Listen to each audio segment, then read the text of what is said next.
If you have people who spend a lot of time in their head creating stories and have the ego to complete a book, then yes, you may end up with a high percentage of narcissists. And I think most of the toxic behaviors in writing community are down to narcissism.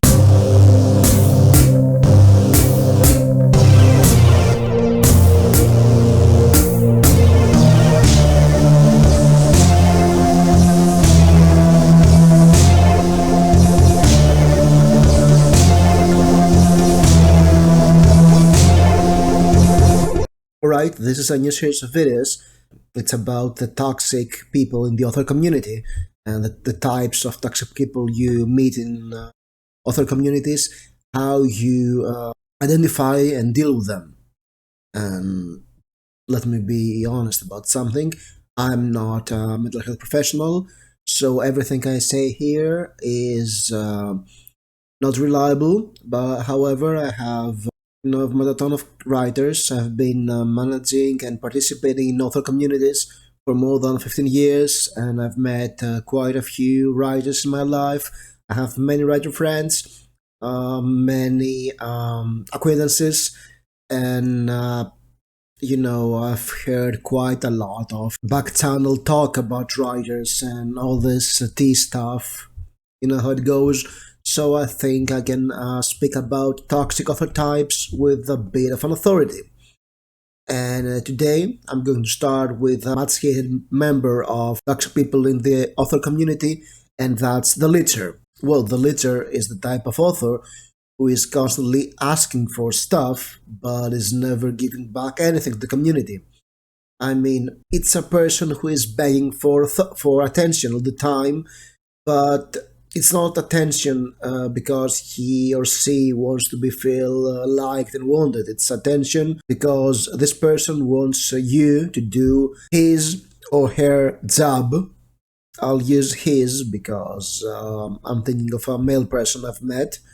But it's equal opportunity leeching. So that person is constantly asking for people to do stuff for him. Is a self-promoter, but let's make a distinction here. There are people who are very enthusiastic about their writing, and they constantly talk about their writing, and they, you tell, I have a manuscript, and they say, oh yes, right, I have this book, I do this and this and this, and it's so amazing, my book, I love my book.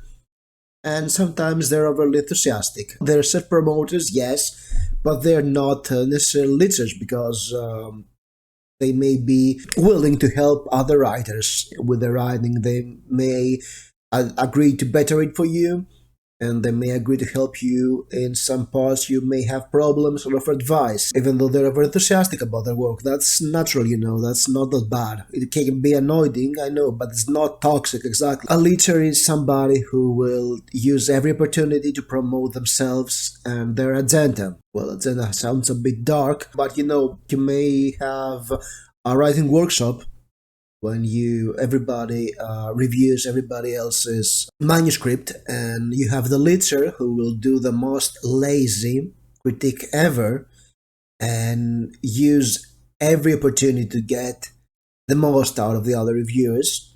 So they contribute nothing to the team, and they have others do work for them. Maybe they want the other better readers to do the editing for them. Or if somebody publish a book, they'll use their book as an opportunity to promote their own. They are the people who will manipulate every role in the community, if you have an organized workshop, for instance, to get the most out of it. I mean, yes, they'll do the better read, and they will then offer the most basic advice, maybe some wrong advice, but that's another type of toxic person. What's the problem with toxic author types? They're never one of those types. They are 3 or 4 of them. Because I'm not a medical professional, but if you have people who spend a lot of time in their head creating stories and have the ego to complete a book, then yes, you may end up with a high percentage of narcissists in writing community. And I think most of the toxic behaviors are down to narcissism. But I'm not a medical professional, so take this with a grain of salt. So this person is an energy leech. He will be manipulative. He will do everything to make you work and everything he takes out of the other people in the community, he steals that from the rest. If I'm in a workshop and somebody is a lead, double down and triple down, asking for more advice, more help, more reviews. They'll go to PMs, for instance, say, "Oh, you said this and this and this. How about this, this, and this?" And do this to everybody. So they take all the energy out of the community, out of the communal effort, and funnel it into their own work. And really, I've seen an online workshop die because we had this type, the energy leads there, and he was constantly taking every opportunity to have his work critiqued and did the absolute least effort to help other people. And people got so tired they stopped participating. They stopped, it was the idea was you post a chapter from your story, and if you do that, you comment on another story. So this guy was publishing a chapter every week, and the story was atrocious.